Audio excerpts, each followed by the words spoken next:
Hi, I'm Nikki from Teaching Autism, and welcome to the Autism and Special Education Community Podcast. Are you an autism or special education professional? Are you a teacher or therapist looking for support and new ideas? You may even be a parent, family member, or carer.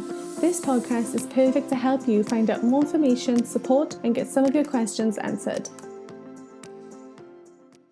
Hi everyone, and welcome back to another episode on my Teaching Autism and Special Education Community podcast.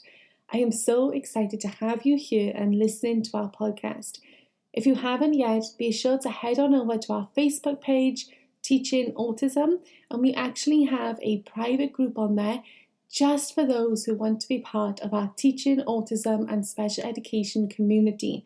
It's a great place for you to hang out, chat with others, share tips and advice, and ask questions too.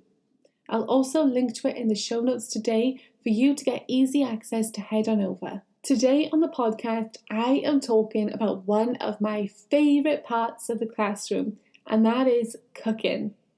Cooking is just one of the lessons that we all look forward to every week, and I just wanted to share some information with you today about why it's important to be cooking in your classroom, as well as some of my best tips for how to do it.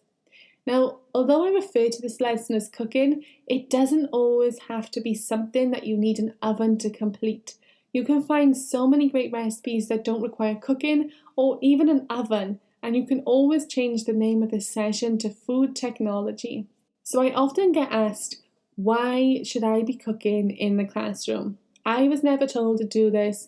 What are the reasons for it? How does it benefit the students? And this is often done because most teachers just want to be able to take a request to their management about starting cooking, and they just want some reasons to back up their request. So I'm going to share some quick information about why you should be cooking with your students. First is, this is a great opportunity to work on measurement skills in a real hands-on life experience. It also gives your students the chance to work on their reading and understanding skills and being able to follow the sequence of a recipe. Your students will appreciate the end product and they can taste it as well.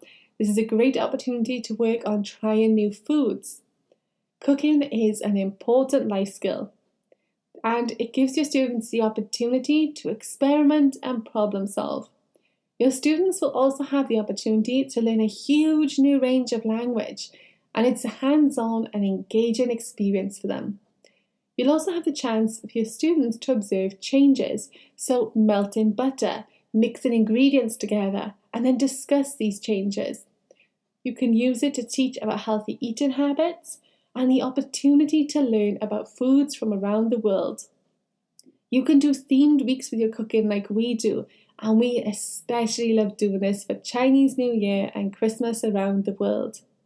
You can also have your students look at the recipes beforehand, make notes of what ingredients they need, and then go shopping for these. And this helps to expand the lesson even further. Now, another question that I often get asked is, how do I start cooking? What do I need? My biggest piece of advice is just be prepared. Make sure you have everything you need in advance, because nobody wants to be running around trying to find things while your students are waiting. I'm also going to share in the show notes some of the things that I like to make sure we have for our cooking sessions. And these are just things like mixing bowls, measuring cups and jugs, wooden spoons, whisks, some plates, cutlery, apron, silicone cupcake cases, oven gloves, tea towels. There's a huge list over on the show notes. Just head on over, check them all out. But my biggest tip is, whatever you buy, go for plastic over glass, because you'll have less chance of breakages. For recipes, there are just so many places that you can get these from. Maybe there's a recipe you've used before.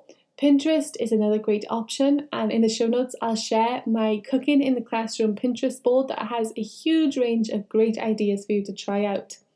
My only tip is, if you're trying a new recipe, try and do a test run if possible before you do it with your students. You can also theme recipes to whatever topic you're working on, or even a holiday or seasonal event. We recently made sheep cupcakes. They were so fun to make and they looked great.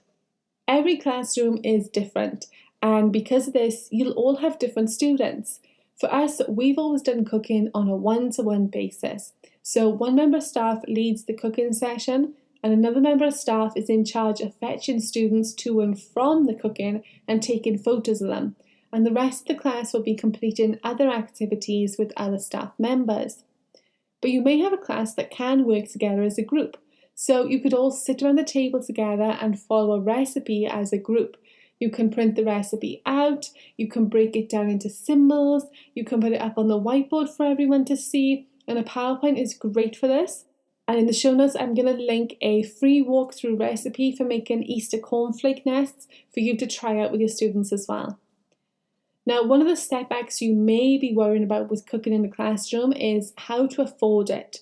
We've always asked our parents to send in pocket money every week. This doesn't have to be much, but just enough for us to cover snack, cooking and trips out.